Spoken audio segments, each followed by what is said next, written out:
ಮೂಲವ್ಯಾಧಿ ಅಥವಾ ಪೈಲ್ಸ್ಗೆ ಇವತ್ತೊಂದು ಸಿಂಪಲ್ ಮನೆಮದ್ದನ್ನ ಹೇಳ್ತಾ ಇದ್ದೀನಿ. ತುಂಬಾನೇ ಇಫೆಕ್ಟಿವ್ ಕೂಡ ಹೌದು ಈ ಮನೆಮದ್ದು. ಯಾವ ಮನೆಮದ್ದು ಅಂತ ತಿಳ್ಕೊಬೇಕಂತ ಹೇಳಿದ್ರೆ ಈ ವಿಡಿಯೋನ ಕೊನೆ ತನಕ ನೋಡಿ. ಹಾಗೆ ನೀವಿನ್ನು ನನ್ನ ಚಾನಲ್ನ ಸಬ್ಸ್ಕ್ರೈಬ್ ಮಾಡಿಲ್ಲ ಆದರೆ ಪ್ಲೀಸ್ ಸಬ್ಸ್ಕ್ರೈಬ್ ಮಾಡಿ, ಹಾಗೆ ಪಕ್ಕದಲ್ಲಿರುವ ಬೆಲ್ ಐಕಾನ್ನ ಕ್ಲಿಕ್ ಮಾಡಿ.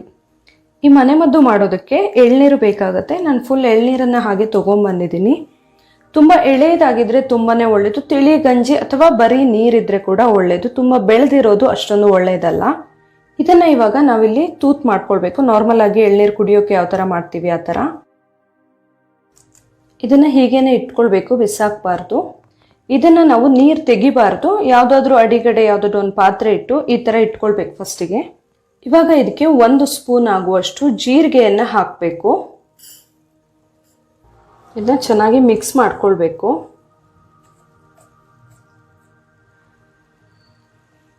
ಜೀರಿಗೆ ಇದೆಯಲ್ಲ ತುಂಬಾನೇ ಹೆಲ್ತ್ಗೆ ಒಳ್ಳೆಯದು. ಎಸ್ಪೆಷಲಿ ಜೀರ್ಣದ ಸಂಬಂಧಿ ಯಾವುದಾದ್ರೂ ಸಮಸ್ಯೆ ಇದ್ರೆ, ಹಾಗಾಗಿ ನಿಮ್ಮ ಮೋಷನ್ ಹೋಗೋಕೆ ಅಥವಾ ಅದಕ್ಕೆ ಸಂಬಂಧಿಸಿದಂಥ ಯಾವುದಾದ್ರೂ ಸಮಸ್ಯೆ ಇದ್ರೆ ಅದಕ್ಕೆ ಒಳ್ಳೆಯದು. ಹಾಗೆಯೇ ಎಳ್ನೀರು ಕೂಡ ದೇಹಕ್ಕೆ ತುಂಬ ತಂಪು ಕೂಡ ಹೌದು.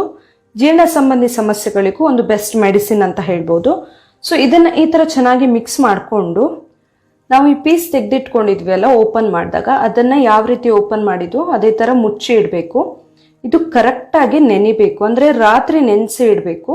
ಬೆಳಿಗ್ಗೆ ಏಳೋ ತನಕ ಈ ಜೀರಿಗೆ ಎಳ್ನೀರಲ್ಲಿ ಕರೆಕ್ಟಾಗಿ ನೆನಿಬೇಕು.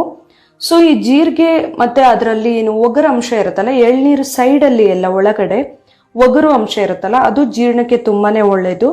ಮೋಷನ್ ಹೋಗೋದು ಕಷ್ಟ ಎಲ್ಲ ಆಗ್ತಾ ಇದ್ರೆ ತುಂಬಾನೇ ಹೆಲ್ಪ್ ಆಗುತ್ತೆ. ಇದನ್ನ ಓವರ್ ನೈಟ್ ಇದೇ ತರ ನೆನೆಯೋಕೆ ಬಿಡಬೇಕು.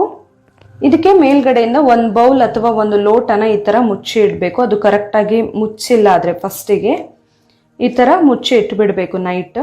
ಮೂಲವ್ಯಾಧಿ ಇರೋರಿಗೆ ಈ ತರ ಒಂದು ಮೆಡಿಸಿನ್ ಮಾಡ್ಕೊಳ್ಳೋದು ತುಂಬಾನೇ ಹೆಲ್ಪ್ ಆಗುತ್ತೆ. ಜೀರಿಗೆ ಬೆಳಿಗ್ಗೆ ತನಕ ನೆಂದಿರ್ಬೇಕು. ಇದು ಕರೆಕ್ಟಾಗಿ ನೆಂದಿರುತ್ತೆ ಎಳ್ನೀರಲ್ಲಿ. ಇದನ್ನ ಇವಾಗ ಪಾತ್ರೆಗೆ ಹಾಕೊಳ್ತಾ ಇದ್ದೀನಿ.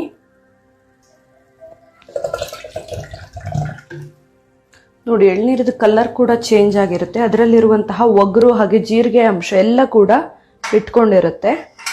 ಇದನ್ನ ಇವಾಗ ಸೋಸ್ಕೊಳ್ತಾ ಇದ್ದೀನಿ. ನೀವು ಇಷ್ಟ ಇದ್ರೆ ಆ ಜೀರಿಗೆನ ಕೂಡ ಅಗದು ನುಂಗಬಹುದು, ತುಂಬಾನೇ ಒಳ್ಳೆಯದು. ಇಲ್ಲ ಆದರೆ ಈ ನೀರನ್ನು ಕುಡಿಬಹುದು.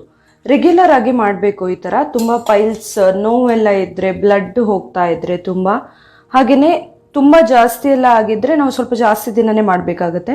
ಮಿನಿಮಮ್ ಅಂದರೂ ಒಂದು 3 to 4 weeks ಮಾಡಬೇಕಾಗತ್ತೆ, ಅಂದರೆ ಅಪ್ ಟು 1 month ತನಕ ಮಾಡಬೇಕಾಗತ್ತೆ. ಈ ಥರ ಪ್ರತಿದಿನ ರಾತ್ರಿ ನೆನೆಸಿ ಇಟ್ಟು ಬೆಳಿಗ್ಗೆ ಎದ್ದು ಈ ನೀರನ್ನು ಕುಡಿಬೇಕು. ಪೈಲ್ಸ್ ಕಡಿಮೆ ಮಾಡ್ಕೊಳ್ಳೋದಕ್ಕೆ ಇವತ್ತು ಹೇಳಿರುವಂತಹ ಸಿಂಪಲ್ ಮನೆಮದ್ದು ನಿಮಗೆ ಇಷ್ಟ ಆಗಿದ್ರೆ ಮನೆಮದ್ದು ಚಾನಲ್ನ ಸಬ್ಸ್ಕ್ರೈಬ್ ಮಾಡಿ, ಹಾಗೆ ಈ ವಿಡಿಯೋನ ಲೈಕ್ ಮಾಡಿ, ಹಾಗೆ ಶೇರ್ ಮಾಡಿ. Thank you.